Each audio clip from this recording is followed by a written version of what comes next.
I always wanted to tell stories as a kid. In high school is when I really got into the programming side of things. After high school, I took a year off and went to India to volunteer. And so there I kind of realized it brought back the passion of telling stories. And so I got into 3D animation at Humber.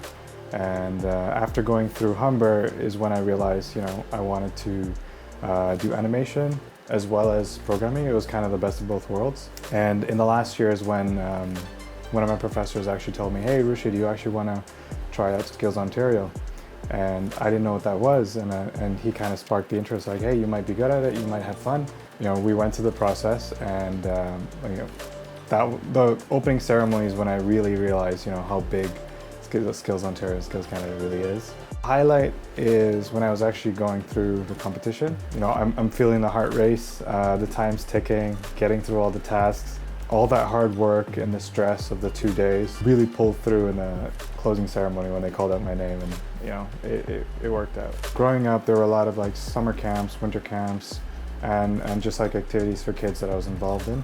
And as a teenager, I got involved in kind of helping out with them and then sort of organizing them, and that was kind of my transition. There were a lot of people who were already on that team that basically helped me out, gave me exposure to public speaking, organizing, planning events, and that was kind of where I learned a lot of the skills that really helped me out even in this competition and in my career onwards.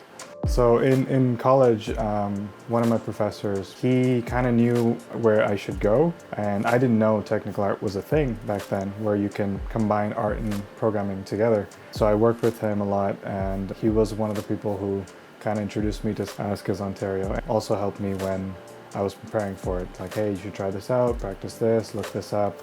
And so Skills really opened me up to, people from different provinces and different schools who are also doing the same as I am. And so it gave me an idea of kind of like a reality check of where I am, where I should be, and gave me that motivation, because all the enthusiasm that's in the same room, it comes together and you can feel it. As a technical artist, because problem solving and supporting the art teams are pretty important, my tasks vary pretty drastically. Some weeks I might be working on lighting, some weeks I might be working on supporting animation, maybe environment setting. So it's really where the problems are, where they show up, where my tasks come in. And so I kind of have to be on my toes and keep up with what's happening on the 3D side. What's the benefit of actually going into a formal education like college?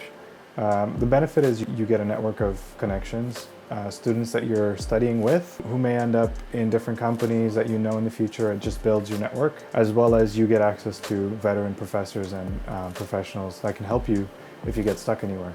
Because if you're just working at your, on your desk at home, watching YouTube videos, you gotta fetch for information. And if you don't know what you're fetching, then it kind of slows down your progress. So as a technical artist, when I was in school, I didn't do any 3D before college, so I had no idea about 3D before college. As I was going through it and Paul introduced me to technical art, he told me it was a very in-demand position, that every company would need them because there's so few, because you need to know a lot about art as well as a lot about programming. So there's very few people that are, a bit of both and can help out. And so, technical art, if somebody's interested, loves programming, loves the art, and wants something in between, it is honestly the best position, and I could not have asked for anything better.